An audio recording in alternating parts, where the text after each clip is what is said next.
২৫শে জুলাই গণহত্যার বিচার এবং বৈষম্যহীন বাংলাদেশ প্রতিষ্ঠার লক্ষ্যে জাতীয় নাগরিক পার্টি শেরপুর জেলার পদযাত্রা। শেরপুর প্রতিনিধি মাকসুদুর রহমান রোমানের তথ্যচিত্রে দেখুন বিস্তারিত। শেরপুরে পদযাত্রা করেছে জাতীয় নাগরিক পার্টি এনসিপি। রবিবার বিকেলে শেরপুর পৌর শহরের শহীদ স্কয়ার থেকে পদযাত্রা শুরু হয়ে শহীদ মাহবুব চত্বর সহ বিভিন্ন সড়ক প্রদক্ষিণ করে আবার শহীদ স্কয়ারে এসে শেষ হয়। পদযাত্রা উপলক্ষে শেরপুরে নিরাপত্তা ব্যবস্থা জোরদার করে আইন শৃঙ্খলা রক্ষাকারী বাহিনী। আর সমাবেশে বিভিন্ন স্থান থেকে মিছিল নিয়ে আসেন সংগঠনের নেতাকর্মীরা।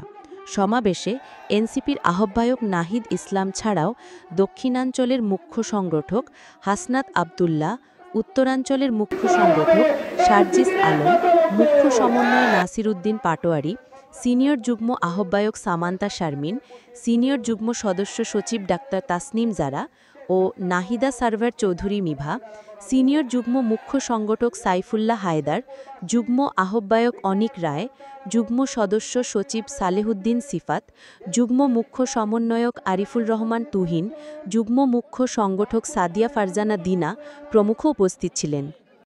আগামীতে আমাদের এই বিবেককে আর কোন দল, ব্যক্তি, গোষ্ঠী, মার্কা প্রতিষ্ঠানের কাছে আর বন্ধক দিব না। সংগ্রামী সহযোদ্ধারা, আমরা ভুলি নাই এই বাংলাদেশে ২৪শে জুলাইয়ে তার পূর্বে কোন কোন প্রতিষ্ঠানগুলোকে শেখ হাসিনা কিভাবে ব্যবহার করেছিল। আমরা ভুলি নাই কিভাবে কোন প্রতিষ্ঠানগুলোকে ব্যবহার করে বিচার বহির্ভূত হত্যাকাণ্ড ঘটানো হয়েছিল। আমরা ভুলি নাই কিভাবে আয়না ঘরে বছরের পর বছর ধরে আমার মজলুম ভাইদেরকে বন্দী করে রাখা হয়েছিল। আমরা ভুলি নাই কিভাবে শাপলা চত্বরে ওই পিলখানা ২৪শে অভ্যুত্থানে কোন বাহিনীকে ব্যবহার করে আমাদের উপরে গণহত্যা চালানো হয়েছিল।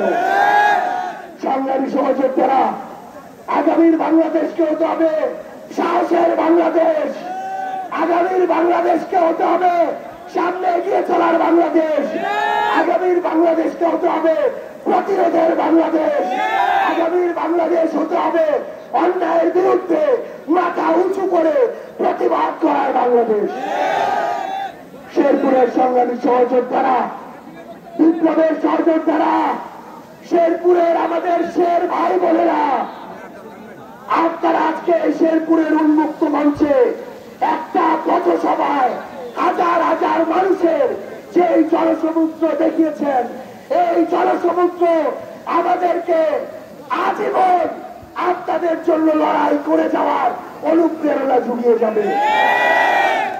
আমার সংগ্রামী সহযোদ্ধারা, একটা জিনিস মনে রাখতে হবে, আমরা যদি ভয় পাই তাহলে সেখানেই শেষ, কিন্তু আমরা যদি রুখে দাঁড়াই